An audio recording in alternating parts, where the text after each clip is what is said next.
నమస్కారం. బీఆర్కే భక్తి ప్రేక్షకులందరికీ స్వాగతం. నేను మానస. ఈరోజు మనతో పాటు ఉన్నారు ప్రముఖ ఆధ్యాత్మికవేత్త కృష్ణ చైతన్య స్వామి గురుగారు ఉన్నారు. గురుగారిని అడిగి మనకున్న సందేహాలను నివృత్తి చేసుకుందాం. నమస్కారం గురుగారు. గురుగారు, బ్రహ్మముహూర్తం అంటారు కదా, అసలు బ్రహ్మముహూర్తం అంటే ఏంటి? ఆ సమయంలో మనం ఏ ఏ పనులు చేస్తే మంచి జరుగుతుందంటారు? అమ్మ, బ్రహ్మ ముహూర్తము అంటే రాత్రి చివరి జామును, అంటే సూర్యోదయానికి ముందు ఉన్న కాలాన్ని బ్రాహ్మీ ముహూర్తము అని అంటాం. ఈ బ్రాహ్మీ ముహూర్తాన్ని పూర్వకాలంలో ఋషులు మహర్షులు ఆ దేవతలకు ఏమని చెప్పారయ్యా అంటే, స్వామి మీ కోసం, మీ అనుగ్రహం పొందడం కోసం మేము నిద్రను మానుకుంటాము.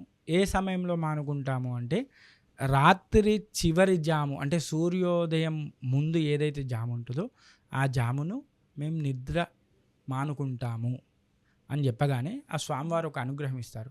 ఆ బ్రాహ్మీ ముహూర్తంలో కనుక మీరు కనుక ఆ సూర్యోదయానికి ముందు లేచి కాలకృత్యాలు నెరవేర్చుకొని ఆ యొక్క మీరు తపస్సు కనుక చేస్తే మీకు నేను బలాన్ని, శక్తిని, ఆరోగ్యాన్ని, ధనాన్ని, ఇవన్నిటిని కూడా మీకు ప్రసాదిస్తాను అని చెప్పి ఆ దేవత వరమిస్తుంది. కాబట్టి ఇప్పటికీ కూడా మనం బ్రాహ్మీ ముహూర్తం అంటే రాత్రి చివరి జాము సూర్యోదయానికి ముందు, సూర్యుడు ఉదయించేదానికి ముందు, అంటే దాదాపుగా 4 గంటల ప్రాంతం నుంచి కూడా బ్రాహ్మీ ముహూర్తంగా మనం పరిగణలోకి తీసుకోవాలి. సూర్యుడు ఉదయించేదాకా కూడా బ్రాహ్మీ ముహూర్తం ఉంటుంది.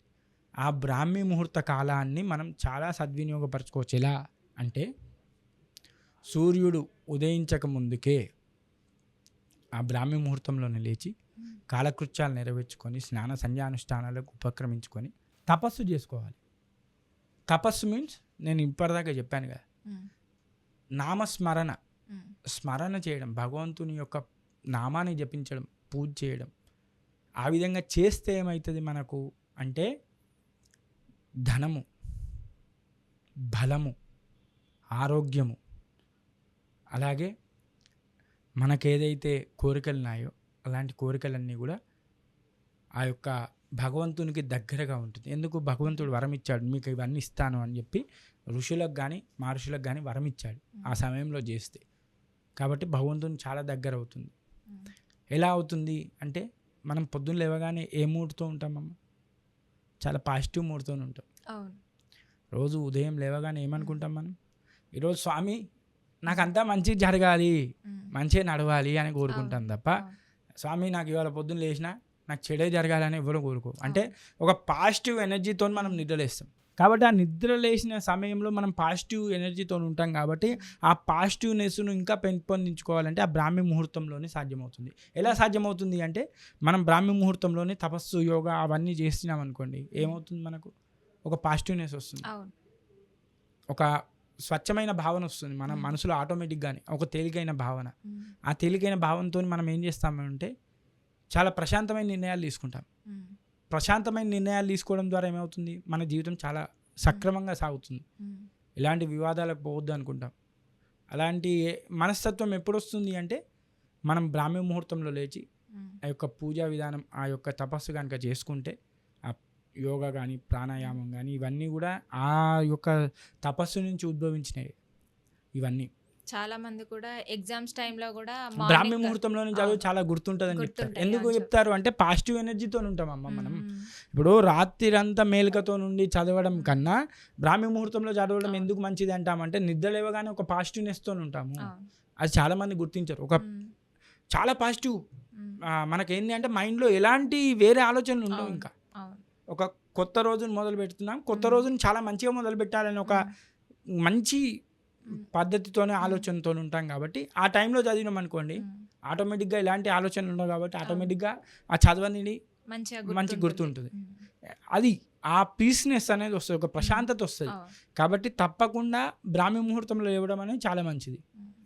లేవడంతో పాటుగా ధ్యానం చేయడం, దేవుణ్ణి పూజించడం, ఆ యొక్క తపస్సు చేయడం లేదా నామస్మరణ చేయడం, ఇలాంటివి చేస్తే ఆ స్వామివారు పరమాత్మ మనకు ఆయురారోగ్య ఐశ్వర్యాలు ఇస్తాడని చెప్పి ముందే చెప్పాను నేను. బ్రాహ్మీ ముహూర్తంకు వరం ఎందుకు ఇచ్చాడు అంటే ఇవన్నీ చేస్తే అవి వస్తాయి.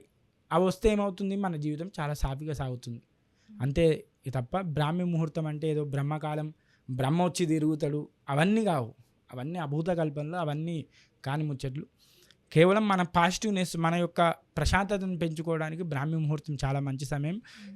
ఆ యొక్క బ్రహ్మర్షులకు, మహర్షులకు, ఋషులకు స్వామి వరాలు ఇచ్చాడు కాబట్టి ఆ వరాలు ఏ రూపకంగా ఇచ్చాడు? ధనము, ధాన్యము, వస్తువులు, ఆరోగ్యము, కీర్తి అన్నీ లభిస్తాయి ఆ సమయంలో నా యొక్క తపస్సు చేస్తే అనే వరం ఉంది. కాబట్టి ఆ సమయంలో లేవడం, సూర్యోదయం కన్నా ముందు లేవడం, తపస్సు చేసుకోవడం, లేదు చదవడం, ఇవన్నీ కూడా చాలా మంచివి.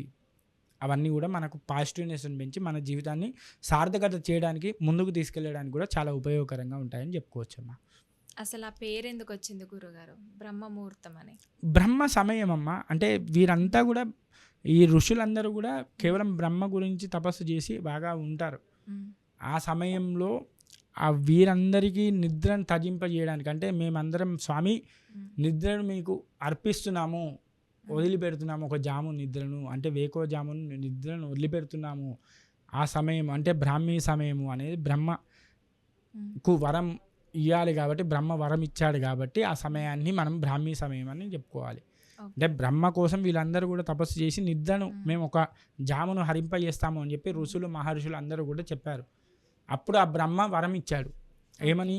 మీకు ఇవి ఇస్తాను, ఈ సమయంలో ఎవరు చేసినా కూడా వారికి ఇవి లభిస్తాయి అని చెప్పి వరం ఇచ్చాడు. కాబట్టి దాన్ని బ్రాహ్మీ ముహూర్తము లేదా బ్రహ్మ సమయము అని అంటాము.